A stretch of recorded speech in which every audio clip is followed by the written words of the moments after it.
Sesli olan oyunlarla karşınızdayım. Bildiyiniz kimi bugün Çempionlar Liqasının əsas 5 oyunu var. Və biz bunlardan belə deyim, hal-hazırdakı kuponda 3-ünü yazmışıq. Belə deyim, birini yazmamışıq, birindəki sabahlar yazacağıq. O sabah yazacağımız olan Barcelona və Newcastle oyunudur.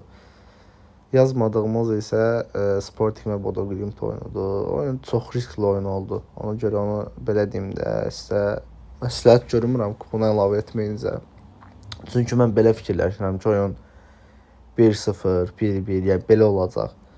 Oyun həm alt gələcək, həm də ki, belə deyim, Sporting də qələbə qazana bilər, Bodo Glimt də və ya bərabər də qala bilərlər, 0-0 da ola bilər oyun. Ona görə oyundan uzaq durmağımız daha məsləhətlidir. Keçək birinci oyunumuza. Birinci oyunumuz Manchester City və Real Madriddir. Bildiyiniz kimi Real Madrid öz yerində 3-0 məğlub elədi City-ni və 3-0 qabaqdadır hal-hazırda. Sizə mən VIP kuponu təqdim edirəm və bu kuponların riski çox aşağıdır. Gəlməmə riski açı %10-a bərabərdir. Amma bildiyiniz kimi futbolda %100 deyilən şey yoxdur. Bəzən %10'lar, %5 faizlər belə baş verə bilər. Yəni bu oyuna 2 təxminim var. 2 əmsal da sizə verəcəm, 2 variantı da sizə verəcəm. Siz hansı uyğun gəlsə, hansı ürəyinizə yatsa onu yazarsınız. Yəni belə deyim, bir xananı yazsaz 2-60 əmsal eləyir. O birisini yazsaz 2-5 əmsal eləyir. Yəni ürəyinizə hansı yatsa, hansı sizə daha uyğun gəlsə onu yazın. Yəni bir variantda hər iki komanda qol vuracaqdır. Mənim fikrim hal-hazırda 1.50 əmsaldır. Yəni mənim fikrimcə də Real Madrid də qol vuracaq, Manchester City də qol vuracaq. Bu hal-hazırda 1.50 əmsaldır. Digər təxminim isə mərhələ keçəcək Real Madrid. Bu da hal-hazırda 1.15 əmsaldır. Yəni %90% Real Madrid keçəcək, möcüzə olmasa. Çünki 3-0 qabaqda da avantajlıdır. Yəni oyunu mənim fikrimdə sıxacaq, vaxt öldürəcək. Yəni Real Madrid belə oyunları verməz. Bu da 1.15 əmsaldır. Bunun kupon yazılanda edir 2.05 əmsal. İndi bunların ikisini verirəmsə, hansını istəsəz, hansısa uyğundur onu yazın. Amma yəni mən özüm yazsam, risksizdir deyə mərhələ keçəcək Real Madrid yazaram. Amma hər inanırsınız ikisini də yazaram. O görə seçim arasında qalmışam. İkisini də verərsiniz. Məncə ikisi də gətirəcək. Yəni belə deyim, əmsalın çox olmasını istəyənlər yazar ki, hər iki komanda qol vuracaq. Əmsalın az olmasını və ya risk çox eləmək istəməyənlər də yazar ki, mərhələ keçəcək Real Madrid. Amma City də keçə bilər, möcüzə olmalı olsun. Məncə Real Madrid heç cür əldən verməz qələbəni. İkinci oyunumuz Chelsea və Paris Saint-Germain'dir. Burada da bildiyiniz kimi ümumi şot 5-2'dir. 5-2 Paris Saint-Germain'in xeyrinədir. Chelsea də hal-hazırdakı oyunu öz yerində oynayacaq, öz stadionunda oynayacaq və əlindən gələni eləyəcək. Yəni istədiyim ki, Paris üçün asan da olmayacaq digər mərhələyə keçmək. Ona görə də belə deyim də sizə. Mən burada çox riskə getməmişəm. Yazmışam ki, maçda özəl seçimlərdən seçmişəm. Ev sahibi komanda ən az 16 out atacaq. Yəni mənim fikrimcə belə deyim də sizə. Paris Saint-Germain qabaqdadır, 3 top qabaqdadır. Ona görə də məncə vaxtı çox öldürəcəklər. Yəni belə deyim də, Paris Saint-Germain elə-belə qələbəni əldən verməz. Digər oyundakı kimi də Real Madrid və City kimi möcüzə olmayınca Manchester ola bilməz. Hal-hazırdakı oyunda da möcüzə olmasa Chelsea keçə bilməz. Ona görə Paris Saint-Germain vaxt çox öldürəcək, bayra çox top vuracaq. Ona görə məncə ən az ev sahibi komanda 16 dənə out atacaq. Hal-hazırda əmsallı 1.51 əmsaldır. Mən bunları araşdırdım. Chelsea'nin atdığı, son oyunda atdığı outlara baxdım. 28 və 26 isə dəqiq yadımda deyil, out atıb. Yəni bu oyunda da pressinglə oynayacaq Chelsea.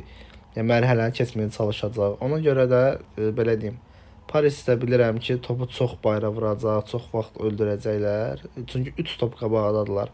Parisə bir dəqiqə oyun yox, mərhələ keçmək lazımdır. Ona görə də ən ideal və ən gözəl seçim mənə görə bu oyunda ev sahibi komandanın ən az 16 out atacağıdır. İdeal seçimlərdən biri də bu oyun üçün hər iki komanda qol vuracaqdı. Bu da hal-hazırda 1.33 əmsaldır. Yəni məncə hər iki komanda qol vuracaq və Chelsea 16-ya out atacaq. Mənim təxminlərim belədir. Kimə hansı uyğun olsa onu da yazar. Problem yoxdur. Keçirik 3-cü və sonuncu oyunumuza. Sonuncu oyunumuz da Arsenal və Bayer Leverkusendir. Bu oyunda da mənim fikrimcə ən az 2 və ya 3 qol olacaq. Ona görə də çox risk eləmədən kuponumuz gəlsin deyə yazmışam ki 2 üst. Opsiyona 2 üst. Hal-hazırda 1.18 əmsaldır. Əslində normal əmsaldır. Yəni yaxşı verir bu oyuna görə. Yəni 1-0 qurtarmağına oyunun inanmıram ümumiyyətlə. Ən pis halda 2-0 qurtara bilər, o da kupon yanmır. Amma 2-0 da inanmıram. Hardasa 3-1 görürəm bu oyunu. 3-1, 4-2 belə bir şey fikirləşirəm. Dediyim kimi Sporting və Bodo Glimt oyunundan uzaq durmağınız məsləhətdir. Çünki mən oyunu çox analiz elədim. Belə çox qəribə klublardır. Sporting özü də Bodo Glimt-də. Hə normalda baxanda məsələn mən deyərəm ki, Sporting udacaq da. Sporting arxadadır. Amma ki belə deyim də, Bodo Glimt-də gəlib uda bilər və ya bərabər də qala bilərlər. Mənə görə ikisi də eyni səviyyəli klubdur. Yəni Bodo Glimt belə deyim, təzə parlayan klubdur. Sporting çox köhnə klubdur, köklü klubdur, güclü klubdur. Yəni Sporting də əslində uda bilər. Prosta yenə də deyirəm, uzaq durmağınız məsləhətdir bu oyundan. Məncə bu oyunda 0-0, 1-1 və ya 1-0 belə bir yəni şot olacaq. Ona görə də bu 3 oyundan sizin qarşınızda oldum bu gün. Barcelona və Newcastle oyunundan da narahat olmayın. O təxminləri sizinlə sabah paylaşacağım çünki bu oyun sabahdır. Barcelona'nın oyunu 18-i 21:45-dədir. Amma sizə təqdim etdiyim 3 oyun demək olar bu gündür. Bu gün gecə saat 12-də, yəni 18 mart gecəsidir. Yəni narahat olmayın. Barcelona oyununu da yazacağıq başqa oyunlarla bərabər.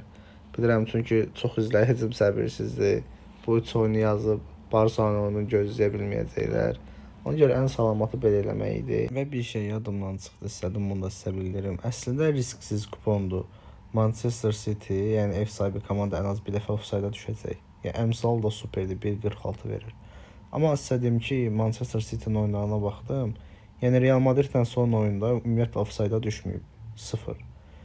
Digər oyunlarına da baxdım. 2 dəfə, 3 dəfə, 1 dəfə, 0.